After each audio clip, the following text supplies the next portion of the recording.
শুল্ক ছাড়ের প্রভাব নেই নিত্যপণ্যের বাজারে, বাড়তি দামে বিক্রি হচ্ছে চাল, আলু, পেঁয়াজ। সিন্ডিকেটের বিরুদ্ধে কঠোর পদক্ষেপের দাবি সাধারণ মানুষের। গুম, বিচার বহির্ভূত হত্যার শিকার পরিবারকে পুনর্বাসনের চিন্তা করছে সরকার, বললেন আইন উপদেষ্টা। সব অপরাধের মূল হোতা শেখ হাসিনা। কাকরাইল মসজিদে সাতপন্থীদের অবস্থান, বিশাল জামাতে আদায় করলেন জুমার নামাজ। ইস্তেমায় মৌলানা সাদকে আনার দাবি। এবং ঘূর্ণিঝড় সিডর তাণ্ডবের 17 বছর আজ এখনও ক্ষত শুকায়নি, উপকূলীয় এলাকায় টেকসই বেড়িবাঁধ নির্মাণের দাবি।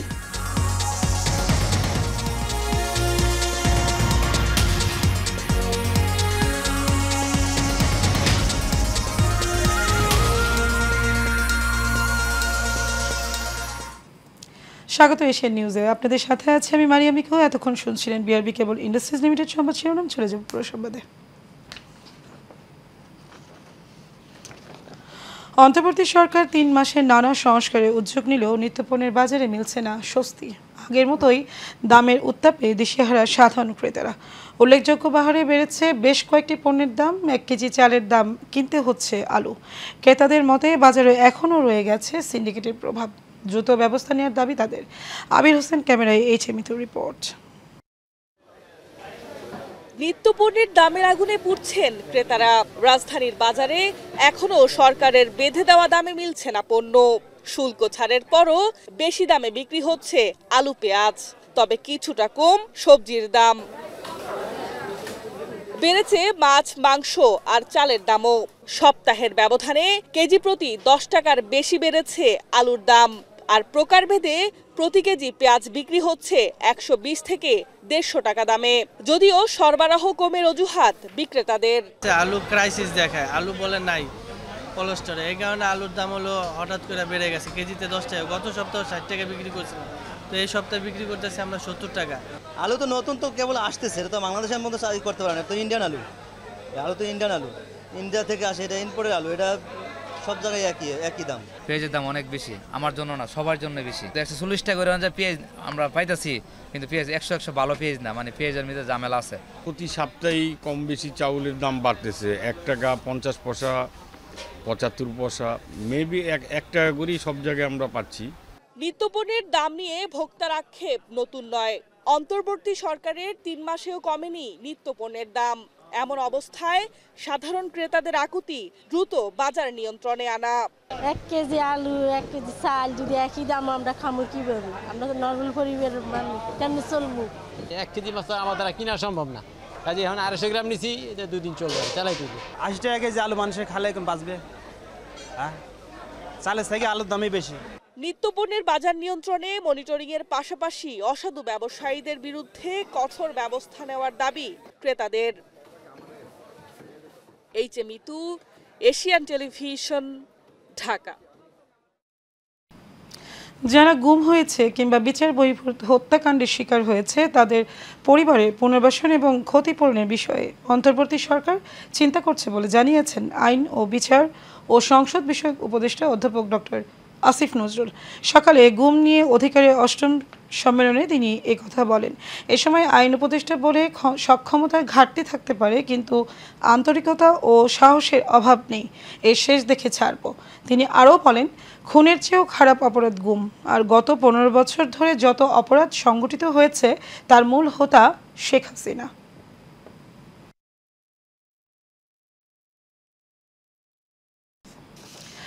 রাজধানীর কাকরাইল মসজিদের নিয়ন্ত্রণে নিয়েছে দিল্লির মাওলানা সাদের অনুসারীরা।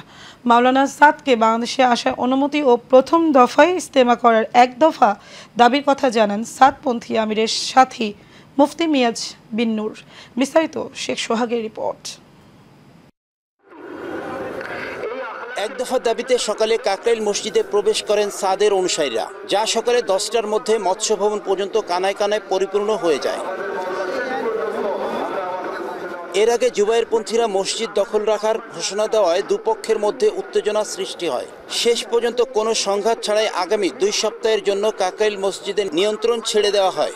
সাদ অনুসারীরা জানান, আগের নিয়ম অনুযায়ী আমল করবেন তারা। আমির মাওলানা সাদকে দেশে আসার অনুমতি ও প্রথম দফায় বিশ্ব ইজতেমা করার 1 দফা দাবি জানান তারা। আমাদের 14 দিন মানে 2 সপ্তাহ, আর তাদের 4 সপ্তাহ। যেহেতু আমি বাংলাদেশের নাগরিক, যেহেতু আমি তবলিগ জামাত করি, সেক্ষেত্রে এই বৈষম্যটা কেন থাকবে? একজনের নেতৃত্বে একটা জামাত চলবে, তো এখানে আমাদের সারা পৃথিবীর আমির হচ্ছে মাওলানা সাদ সাহেব। উনি হচ্ছে সারা বিশ্ব ওনাকে সাপোর্ট করেন, কারণ উনি যে নির্দেশনা দেন সেই নির্দেশনা অনুযায়ী আমরা দিনের মেহনত করি, হকের মেহনত করি। আমরা চাই আমরা স্বাধীনভাবে আল্লাহর দুনিয়াতে আল্লাহর দিনকে প্রতিষ্ঠিত করার জন্য মেহনত করি, এতে যেন কেউ কোনোরূপ বাধা না দেয়। এদিকে সাদকে দেশে ফিরিয়ে এনে দুই পক্ষের সমঝোতায় ইজতেমা করার আহ্বান জানান সাদপন্থী আমিরের সাথী মুয়াজ বিন নূর। বেশ কয়েকজন আছেন যারা এই গন্ডগোলটা জিয়ে রাখতে চাচ্ছেন, তাদের ব্যাপারে আমরা সর্বোচ্চ কঠোরতা অবলম্বন করে হলেও তাদেরকে যদি আমরা আমাদের এই জায়গা থেকে সরিয়ে দিতে পারি, ইনশাআল্লাহ তাবলিগ আবার আগের মতো হয়ে যাবে, আবার আমরা ঐক্যবদ্ধ হয়ে যাব, ভাই ভাই হয়ে যাব। আগে যেভাবে ছিলাম সুন্দরভাবে সারা পৃথিবীতে কাজ করতাম, সুন্দরভাবে বিশ্ব ইজতেমা আমরা উদযাপন করতাম, আঞ্জাম দিতাম, সেভাবে আমরা করবো ইনশাআল্লাহ।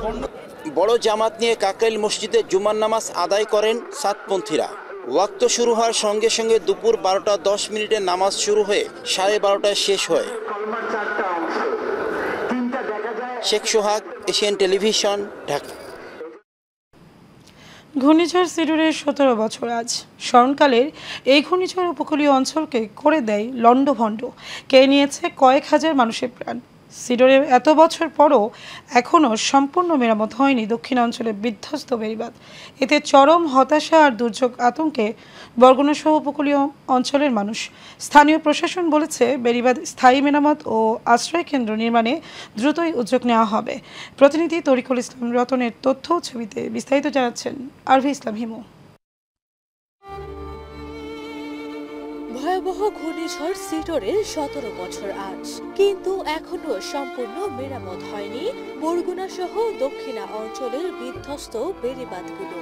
এতে চরম হতাশা আর দুর্যোগ আতঙ্কে দিন কাটাচ্ছেন উপকূলের মানুষ। 2007 সালের 15 নভেম্বর রাতে ভয়াবহ ঘূর্ণিঝড় সিডরের আঘাতে লণ্ডভণ্ড হয়ে যায় উপকূলীয় জেলা বরগুনা। এতে প্রাণ হারায় 1345 জন, বেসরকারি হিসেবে যা আরো কয়েক গুণ। ভয়াল এই ঘূর্ণিঝড়ের কথা মনে পড়লে আজও আটকে ওঠেন অনেকে। ভয় লাগলো তো, আমরা যে যে এখন এই সিডে রইবে বা বন্যা হবে, তাই আমরা তাড়াতাড়ি সাইক্লোন সেন্টারে যাই। সিডার থেকেই একটা মানুষের আমাদের মাঝে আতঙ্ক হয়, কোনো নিম্নচাপ দিলেই সকল লোকগুলো এখন দূরে সরে যায়। স্থানীয়রা বলছেন দুর্যোগ মোকাবেলায় এখনো হয়নি পর্যাপ্ত সাইক্লোন সেন্টার। প্রত্যাশা থাকলেও 17 বছরও নির্মাণ হয়নি উঁচু বেড়িবাঁধ। ভয় লাগছে তো, ঘরে পানি তলাই গেছি, হেকেলে নামতে পারি না, কভার খুললে ঠেললে নামছি, ঘুরতে ঘুরতে একটা গাছে উঠছি।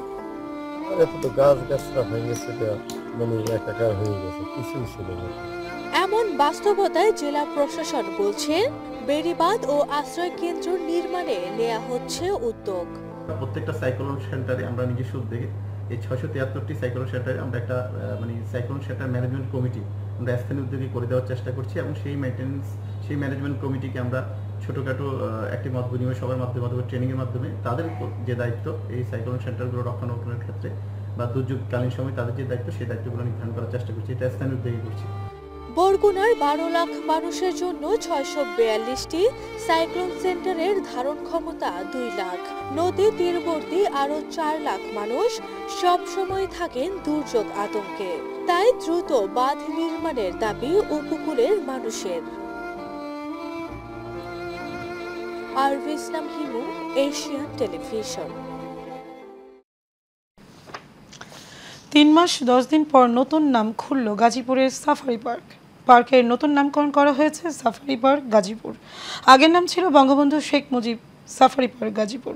সকাল 9টার দিকে পার্কটি খুলে দেওয়া হয়। সাফারি পার্কের ভারপ্রাপ্ত কর্মকর্তা রফিকুল ইসলাম বিষয়টি নিশ্চিত করেন। তিনি জানান, গত 5ই আগস্ট সরকার পতনের পর থেকেই অনির্দিষ্টকালের জন্য বন্ধ ঘোষণা করা হয় গাজীপুরের সাফারি পার্ক। ওই সময় পার্কে ব্যাপক ভাঙচুর করা হয়। দীর্ঘ 3 মাস 10 দিন বন্ধ থাকার পর সকাল 9টায় দর্শনার্থীদের জন্য পার্ক খুলে দেওয়া হয়। তিনি আরও বলেন, পার্কের মূল ফটক সহ বিভিন্ন অংশের ইজারা প্রক্রিয়াধীন। চূড়ান্ত না হওয়া পর্যন্ত সরকারি ব্যবস্থাপনা পার্কের কার্যক্রম চলমান থাকবে।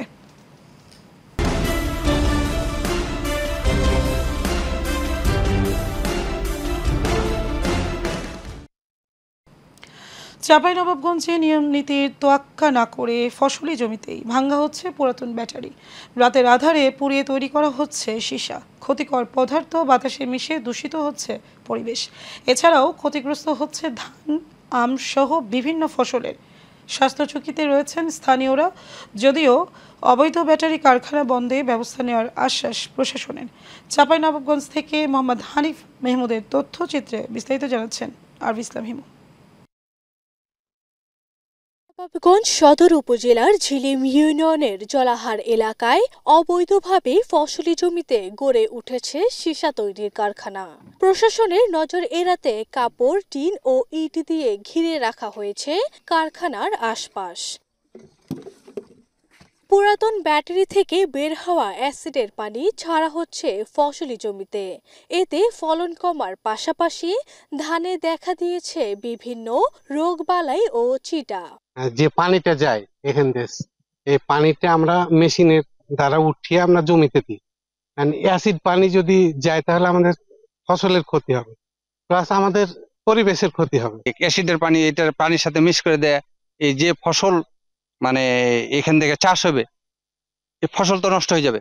কারখানার মালিকদের দাবি, এসব কর্মকাণ্ডে পরিবেশ ও ফসলের কোনো ক্ষয়ক্ষতি হয় না।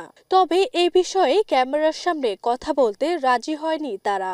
আশেপাশে যেগুলো মানুষ আছে আমরা আমাদের জন্য ক্ষতিকর, এবং এই যে ফসলগুলো করছে এটা আমাদের জন্য ক্ষতিকর। গরু বাছুর আছে, ওরাও পানি খাচ্ছে, ওটা ওদের ক্ষতি, সবকিছু ক্ষতি হয়েছে আমাদেরই। আমরা বলছি যে কারখানাটা যেন এখানে না থাকে, এই ব্যাটারি কারখানা যাতে না হয়, যেহেতু আমাদের ধান আছে, বাগান আছে, গায়ের গরুগুলা সেখানে পানি খায় আর কি, রাখাল করতে আসে। তাই বলছি এই জিনিসটা যাতে এখান থেকে না হয়, অন্য জায়গায় বসানো হয়। পরিবেশের জন্য এমন মারাত্মক ক্ষতিকর কোনো কারখানার অনুমোদন নেই। তাই সীসা তৈরির কারখানার বিরুদ্ধে ব্যবস্থা নেওয়ার আশ্বাস স্থানীয় প্রশাসনের। ব্যাটারি যে অ্যাসিড পানি, এটা আসলে অনেক ক্ষতিকর, আর এটা পরিবেশগত যে খারাপ দিক, এটা অবশ্যই আমাদের অ্যাড্রেস করতে হবে। এটা কোনোভাবেই এটা আমাদের অনুমতি নেই যে তারা ফসলের ক্ষতি করবে অ্যাসিড পানি দিয়ে। তো আমরা যেটা তথ্য পেয়েছি, আমরা যথাযথ এটা দ্রুততার সাথে এটা আমরা ব্যবস্থা নেব। গত বছরেও সদর উপজেলার বারোঘড়িয়া এলাকায় একই কারখানা স্থাপন করার পর স্থানীয় কৃষকদের অভিযোগের প্রেক্ষিতে তা বন্ধ করে প্রশাসন। আরবি ইসলাম হিমু, এশিয়ান টেলিভিশন।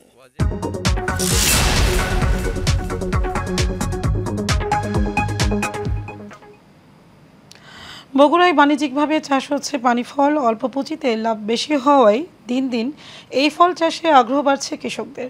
স্থানীয় চাহিদা মিটিয়ে পাঠানো হয় দেশের বিভিন্ন জেলায়। পানি ফল চাষে সরকারিভাবে সহযোগিতা চান কৃষকরা। বগুড়া থেকে রাজু আহমেদের পাঠানো তথ্যচিত্রে বিস্তারিত জানাচ্ছেন আরবি ইসলাম হিমু। কম খরচে লাভ বেশি হওয়ায় বগুড়ার বিভিন্ন উপজেলায় পতিত জমিতে পানি ফল চাষে ভাগ্য ফিরেছে কৃষকদের। নিচু পতিত জমি এবং বিল জলাশয়ে মৌসুমি ফসল হিসেবে পানি ফল চাষ হচ্ছে। প্রতি বিঘায় ফল পাওয়া যায় 14 থেকে 15 মন। বাজারে দাম ভালো পাওয়ায় খুশি কৃষকরাও। 14-15 বিঘা করছি, পরবর্তী যে আমরা 20 বিঘা 25 বিঘা করব।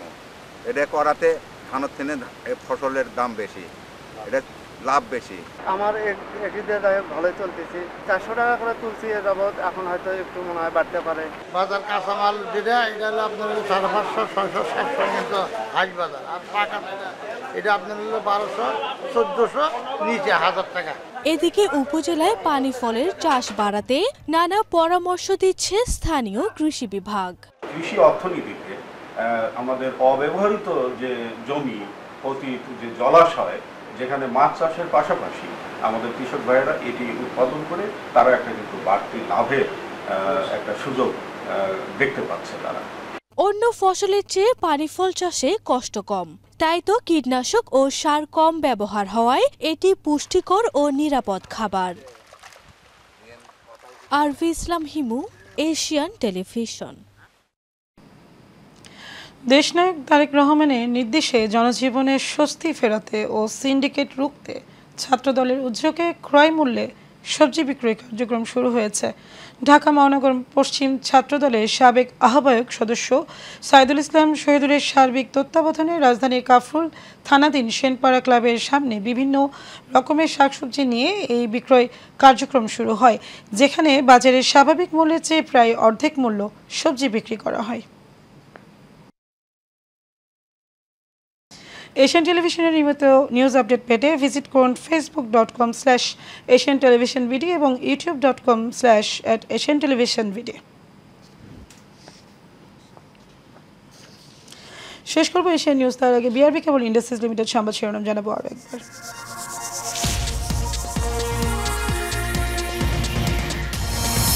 শুল্ক ছাড়ের প্রভাব নেই নিত্যপণ্যের বাজারে, বাড়তি দামে বিক্রি হচ্ছে চাল, আলু, পেঁয়াজ।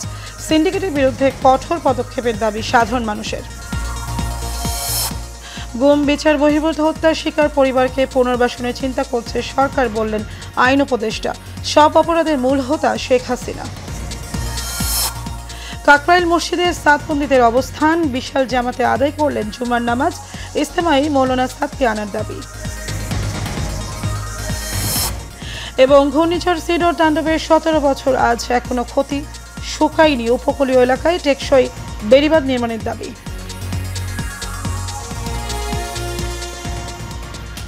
দর্শক, এই ছিল আমাদের এতক্ষণকার আয়োজন। আমাদের পরবর্তী সংবাদ দেখার আমন্ত্রণ রইল। ধন্যবাদ সবাইকে।